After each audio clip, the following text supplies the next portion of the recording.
malapit na Pasko. They give their gifts to God. In-offer nila. Sabi ng Matthew 1:21. Ikaw, ano in-offer mo sa Panginoon pag busy mo pa lang sa umaga? Basta, bubuksan na ba ang cellphone? Pagbukas ng mata, worship the Lord. Worship our God. Why? Next slide, please. We are created to worship our Creator. Say amen.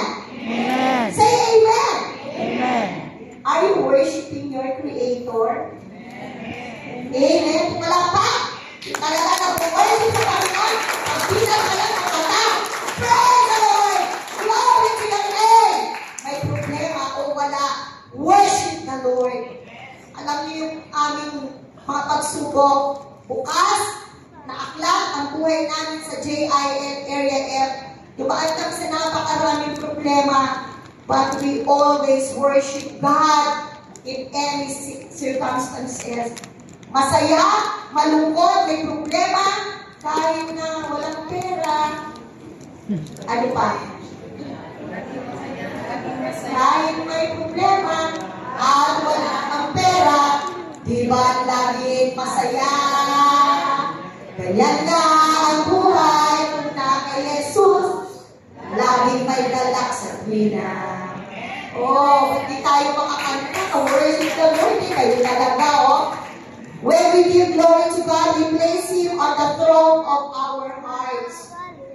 And position ourselves in the only place where we can find peace, one of submission and humility. Tama ba? You put God in the inner part of your heart. Worship the Lord. Kasi naroon yung kapayapaan eh. Di ba pag may problema? Pag umawit ka na sa Panginoon, what will happen? You receive peace. Sino dito naguguluhan pa? Taas ang kamay. Ang gulo. Hindi ko maintindihan. Hindi ko maulawanan. But if you put God, you worship the Lord, you receive peace in your heart, peace in your mind. Pumalakpak na ito, mga inaantok. Ayun dami. Listen carefully. In Matthew 2:11, the wise men came to the house where the child was with his mother Mary. They bowed down and worshiped Him. Then they opened the boxes of gifts they had brought for Him. Isipin nyo, nung pinanganak si Jesus, ang mga matatalino, yung nagdating, nagdalo kay Jesus, they bowed down Jesus, they worship Jesus, and they gave Him treasures of gold, frankincense, and myrrh. They offered everything. Tayo, sabi natin, Lord, sa'yo na lahat eh. Nasa'yo na. What can I offer to you? Your 100% life. Amen? Isang buong porsyento ng buhay mo, offer it to the Lord. This is the treasure that you had sa harapan ng Panginoon. Say amen. Amen. Amen. Amen. 100%. Hindi yung araw ng linggo, nasa church, parang banal na bakit? Paglabas, punta ng eskwelahan, hello KKB, nagwawalaan na. Nasa na pagka-Kristiyano natin. Kung alam, binabrowse sa social media, sa laptop, sa cellphone. Hello? Hello? Wala akong kausap ng KKB? Sa ating mga adults, kumusta tayo? Ano pinagkakaabalahan mo? Nanay, tatay, baka nasa kapitbahay. Sharing the Word of God, Sister Lee. Mami, sharing the Word of God. Disciple maker. Tayo. Disciple making. Yung ginagawa. Pumalakang ako, ayan ang ginagawa. Ay, apote. Pag-apote. Yung nag-disciple. Yung nag-live group. Yung nag-session group. Yung nag-Bible study. Pumahayo. kahit nasa opisina, nasa trabaho, nasa life, yung marketplace mo, do it. Share the gospel. Share the good news. Masarap lahat. Alam niyo po, nung nasa St. Luke's po ako, nag-expand po. Alam niyo po pala kaya ako pinadaan ng Panginoon doon para maranasan ko yung biga, yung agony ng mga nag-a-apply as immigrant sa bansang Canada kasi anim yung kanilang kinikater. Canada, US, Australia, Switzerland, Japan, at may isa pang bansa. Alam niyo po ba, ang hirap. Kaya alam niyo po, pag may tawag po na pag-graduate na, tapos po na meditation, alam niyo po, sabi ng Holy Spirit, kapitan mo, ipag-pray mo. Pinag-pray ko po sila. Sa umaga po, nananalangin kami. Tapos yung mga kilala na po, nakatutuon na kami ng grupo. Alam niyo po, mini-message ko, may pinapadala si Ate Tina, yung other, kasi natin, na wala po eh. Si Ate Tina, nagpapadala yan ng devotional material through, messenger. Pinapasa ko po yun. And true enough, through that, na-disciple po ang mga taong ito na ipag-pray, they give hope because of God. Amen. To God be the glory. To God be the glory. Truly the Lord extend our territory. Amen. It expand. Meron po doon, nasa New York na. Sabi Ate, pupunta ka dito, magtutour ka. Ay, po Ate Elby. Yan ang number 1 sa bucket list ko na itutour ko po New York. Glory to God. Not because I want to tour, but I want to share the gospel. Kasi hindi nakatanim na word of God sa kanya ngayon eh. Pinroses na siya ng Lord eh, for 6 months. Tapos tuloy-tuloy ang message. Amen? Glory to God! Glory to God!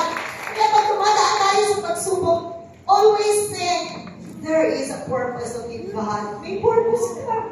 May purpose ka. Pagkamat mahirap, journey, tinaanan ko yun. Tinaan with the glory.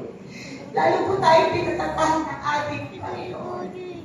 Lalo po tayo pinigyan ng wisdom ng ating Panginoon. Another, the glorious church. Sabihin mo nga ulit, the glorious church. The glorious church is me. The glorious church, pag hindi na tayo mga sunod, the glorious church is me. The glorious church is you. The glorious church is us. Glorious church is us. Ulitin natin, ang hinaan sumunod. The glorious church is I. Glorious church The is glorious I. church is you. Glorious church The is glorious you. church is us. Glorious Okay, ready with power, with faith. Amen. Ready. And the glorious church is I. The glorious church is you. The glorious church is us. Amen. Palakpakan natin ang Panginoon. Glory, glory, glory to God. The greatest miracle is the Christ in you. Kung tinanggap mo si Kristo as Lord, personal Savior ng buhay mo, that is the greatest miracle. Hindi yung pinagaling ng bulan. Gumaling ka sa sakit mo. May cancer. Gumaling, hindi yun ang greatest miracle. Why? Because this is package. Kung na-born again ka, lahat tinanggap mo. Lahat ng miracle. Signs, wonders, miracles, healing, deliverance. Grabe ang Lord. Package. Imagine, ikaw, kumusta ka pag nag-worship ka, package ka. Minsan, tinakatamad pa eh. Diba? Huwag yun. Huwag ganyan kapatid. And, sabi ka na, the fact that He's living in me through His Spirit is the first taste to come with His glory. There will be a greater glory in the temple of Almighty God, and that temple is you and me. Sabihin mo, I am the temple of God. Sabay-sabay, yung iba hindi po nagsasabi, hindi nag-a-utter. Ready? I am. Puro ang sarili. Taas ang kamay. Ulit. I am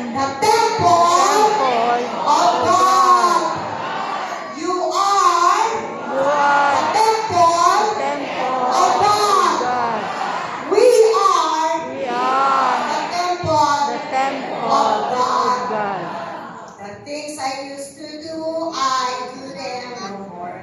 The things I used to do, I do them no more. The things I used to do, I do them no more. It was a Friday when I was born again. Do you remember that song? Jay, I can time you. Kaya kung nasa iyo si Kristo, hindi ka na nag-chismis, yung ganun pong isang chismis. Yung kailangan nanonood ng kung ano-ano, nagbabasa ng masasama, pornography, mga lalaki, babae, batang, matanda. Baka may ganyan pa. Because you are the temple of God. We are the temple of God. A glorious church. Kaya nga glorious church eh. Maluwalhati. Pag nasa simbahan tayo, parang hindi tayo mahawakan eh, no? Yes, we are not perfect, but going to perfection. From glory to glory. Wala naman si pastor eh. Wala naman yung leader ko eh. But God is your malaking TV sa langit. And the Holy Spirit is with you. Ginigilip mo yung Holy Spirit at lagi mo akong pinapain. Tapos nag-pray ka, but hindi ko matanggap yung prayer. Because you do things that God is what? Giving. Ginigilip mo eh. Paano mo tatanggapin ang kagalingan? Ang miracle? Hindi mo yung matatanggap. Amen? Because you are grieving the Holy Spirit. Alam mo niyo po, God be the glory. I received all the answers prayer. Truly in Christ is the answer. October 12. Sabi ko sa Panginoon, Panginoon, pag nakuha ko yung visa ko, fly na ako, Lord. Fly na po ako. Parang ibon lang yun. Pero hindi pa na ganun yun. Hindi ganun. Imagine, October 10 ang visa passport. Nasa LBC na sa May Molino. Yung binigay na phone number, bagong phone number ko, hindi nila yung pala kinontak. Ang kinontak nila old number ni Pastor. Friday night, Mami. Ang iyong October 11 to Friday night. Mami, ang iyong passport ay nasa Molino na. Sabi ko, sayang, puntahan mo. 7:30 ng gabi, 8 ang sasara. Lakas ang ulan. Sabi lagi, no? It can wait. Sabi ko, puntahan mo na eh. Pastor, puntahan mo na. Wala akong service. Eh, kotse, wala akong driver. Sabi ko, bukas na lang. Wala ang concern na ibukas. Nasa luneta kayo na maaga. Sabi niya, God will make a way. Sabi niya. Early in the morning, 8 o'clock po nagbukas ang Molino. Nandun na po nakuha po yung passport. Attached, included yung visa. God is good. All the time. God is good. Hindi ko natapos. Pati ng luneta transfer. Alam niyo ba, nasama namin si Paolo. Wala high school, nag-stop siya mag-church. That Sunday, nakasama namin yung panganay ko. Amen. May shooting sila sa Marapon. Alam niyo po ba? Sabi niya, Mami, hanggang 6 lang ako kasi hindi ako pumasok na umaga sa shooting namin. So afternoon, mga 6. Kung kaya na, sabi ko sa kanya, sabi nag-extend siya, sabi, Mami, ang gabi.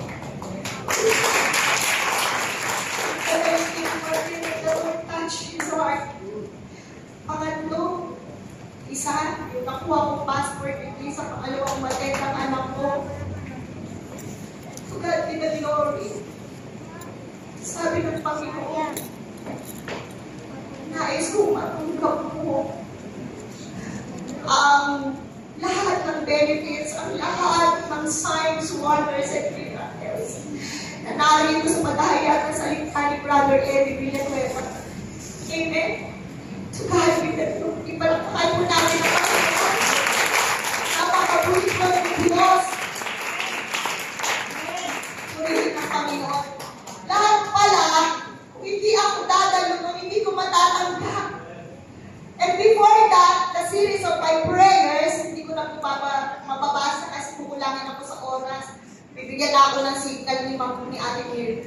So to God be the glory on the process. Kung binabasa niyo po yung katoto ko, yun po yung history, kabuuan po ng aking testimony.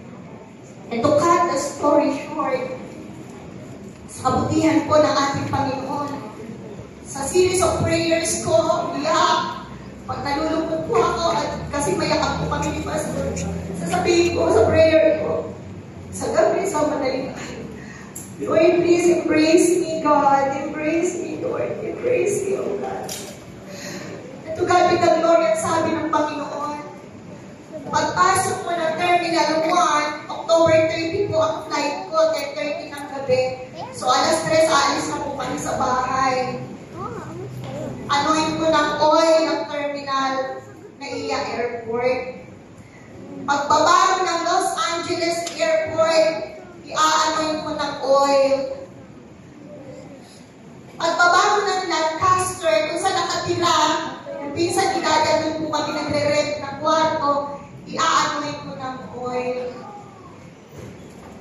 At to God be the glory, naka-itinerary na po kami. November 1, birthday ko po yun. Hindi na daw po ako mag-birthday, sabi ni Pastor. Sa birthday ko daw ako mag-travel. Sabi ko, huwag mo ko istressin. Birthday din ko stress. Ayoko. So, pinalitan niya ginawa October 30. Sabi po ng Panginoon, sabi ni Pastor, Mami, itinerary natin ay November 10, nasa Las Vegas na tayo, November 11, kasi birthday ko ng auntie niya ng 12. Sabi ng Panginoon ko, the 10 was extended. Pagtapak mo ng Las Vegas, i-anoint mo ng oil. Why? Kung karugtong po ng katoto, abangan nyo.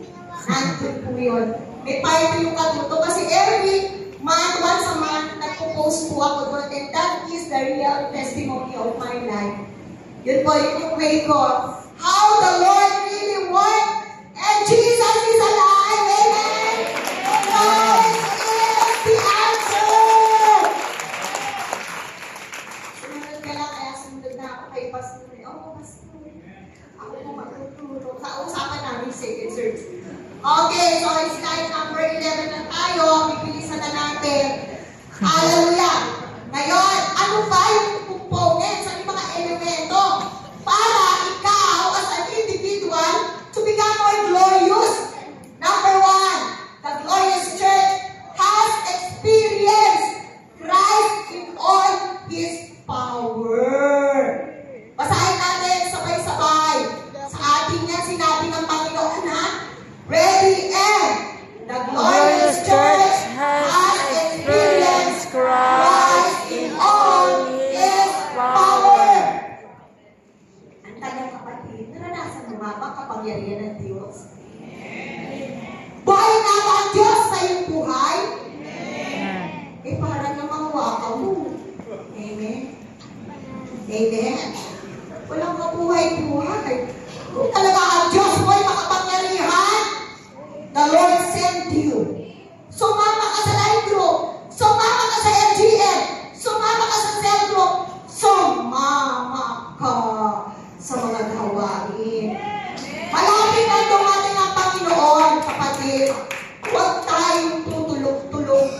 Aalog-alog pa tayo sa langit. Alam niyo po, meron pa akong disciple bukas. Monday.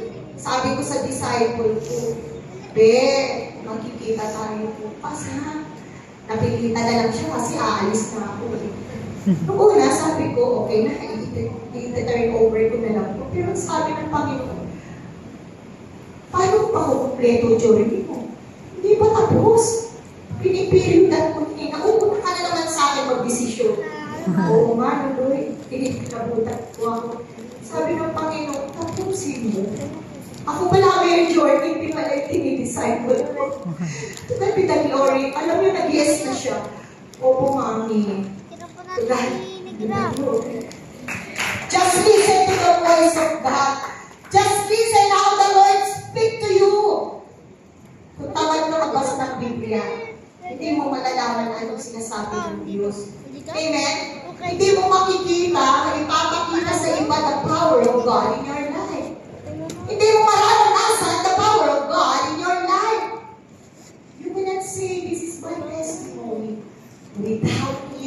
the Word of God. Without studying the Word of God. Joshua 1:8, meditate the Word. Day and night, palapakan natin ang Panginoon. Try to infuse your life in His glory or in His holy presence. And power that which the law can never do, Christ does by indwelling you. The law is the Bible itself. Ano man ang batas na yan ay ibinigay sa iyo to obey, to follow. If you do not follow the simple rules inside the church, you cannot follow the Word of God. Is it right? Amen? Paano ka susunod? Sa simpleng instruction, umattend na maaga to worship the Lord bago tayo mag-proceed sa gawain. Lagi tayo huli, how can you contribute the glorious of God inside the church? Lagi tayo nakikita, petiks lang tayo. How can you show your testimonies? The testimonies of God that were given to you. And isa tayo. So, you are the glorious church. We are the glorious church. Again, the glorious church has experienced Christ in all His power. Kaya kung makapangyarihan na ng Diyos sa iyong sarili, sa iyong buhay, just obey. Follow the Word of God. Do not twist the Word of God. Huwag mong ibahin. Huwag mong baguhin. 100%. Sabi ng Biblia, magbawas, magdagdag sa salita ng Diyos ay ibubulit sa dagat-dagat ang apoy ng impyerno. Ephesians 1:23, the church is the body of Christ. It is filled by Him who fills all things everywhere with Himself. You are belong to the body of Christ. Say amen. Amen. Sabihin taas ang kamay. Ako ay bahagi ng katawan ni Kristo. In Jesus' name. Amen. And being the part of the body of Christ, again, mag-join ka. Cell group, life group, Bible study, evangelism. Ito pa, napansin ko sa prayer downwards natin, hindi nyo man lang pinagpe-pray ang eduk.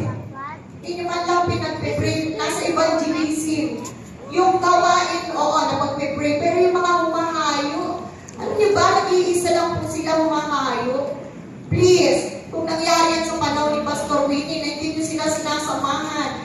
This time, let us support our Pastor Nino. Join with them. Huwag natin pag-isahin ang ating pastor. Huwag natin pag-isahin ang ating mga life group leader. Please. Very critical na po ang panahon ngayon. Sama-sama po tayo itaguyod. Hindi nagkamali ang Diyos na ikaw ay nilagay sa Area M. Ikaw ay katuwang ng pastor, ng leaders, ng mga chairman ng ating mga ministry. Say amen! Say amen! Glory to God. Palakpakan natin ang Diyos. Kay Lord ay nangako, hindi sa akin. Kay Lord kayo nangako. Sino nag-i-amen taas ang kamay? Ay, 100% pastor. Tandaan mo mga kamay nila. Nakita yan, nasa langit, recorded tayo doon. Kaya pag di kayo sumama this coming Saturday, sabi ng Holy Spirit, nangako ko eh. Si Holy Spirit ang bahala sa'yo. What glory is ours? Ano yung glory na nasa atin? Glory unspeakable. You cannot contain yung glory, di ba? Pag ang saya-saya mo, you cannot contain. But never get any credit for the Lord only. Amen? Kukunin yung glory, nakapiltado tayo dyan. Kukunin. Lahat. Sabi ko ng JIL San Marino, alam niyo po, Mami, kung isa-isa po, binigyan nila akong programa. Alam niyo po, Mami, sa inyo lang po namin natutunan. Right after the service, let the Thanksgiving. Kasi nung tumating ako, wala po talaga. Sabi ko, alam niyo, ibalik natin kay Lord. Walang deserve sa atin na kuha ng glory. Amen! Amen!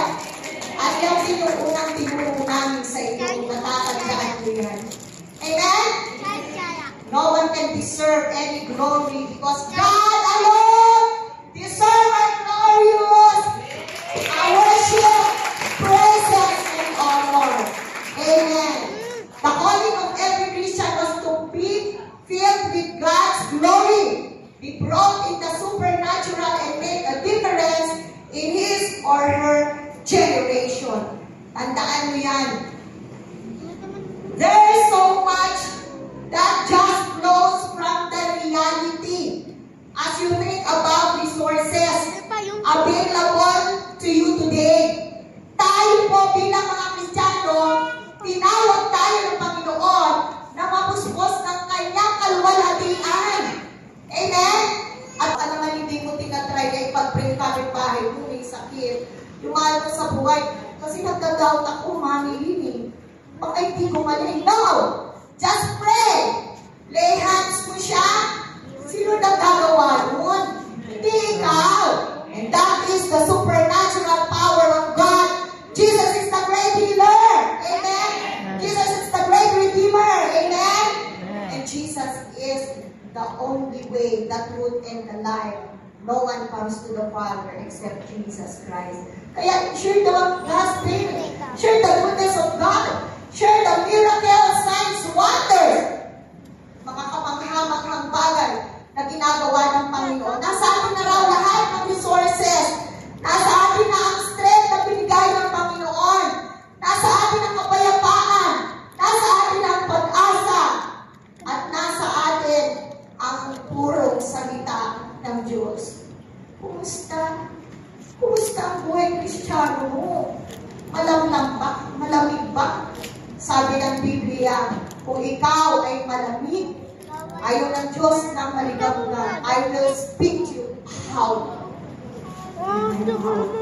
Isusuka ka. So, ang ating Panginoon lagi gusto makita sa iyo ang kaluwalhatian ang kanyang mga salita. Amen? Ang hinana, pahina ng pahina. Amen?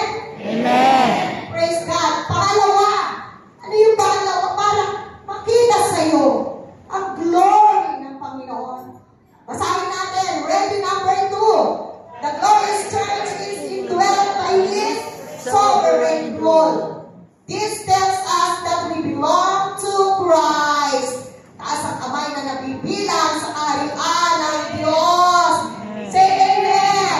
Dalawang kamay. Christ. Christ-likeness. Kitang-kita sa iyo. KKB. Christ-likeness. Christ-likeness. Amen? Bawat isa nagniling din. For we are the life and the soul of this world. We find our freedom by being in submission to His sovereign hand over our lives. We submit to God. Kaya hindi tinutugon ng Diyos ang panalangin mo. Sabi ng James 4:7, hindi mo in-apply. Submit to God yourself, resist the devil, and he will flee from you. Humingi ka ng tawad, Lord, I submit myself to you. Tututunin ng Panginoon ang iyong panalangin. Siguro, nagtataka kayo, but from time to time, kailangan tayong humingi ng tawad sa Panginoon. Because God is holy. God is glorious God. So be holy from glory to glory. Next, Ephesians 3:19. Malapit na tayo matapos. 3 slides na lang po ang apat nito. Ephesians 3:19. And to know the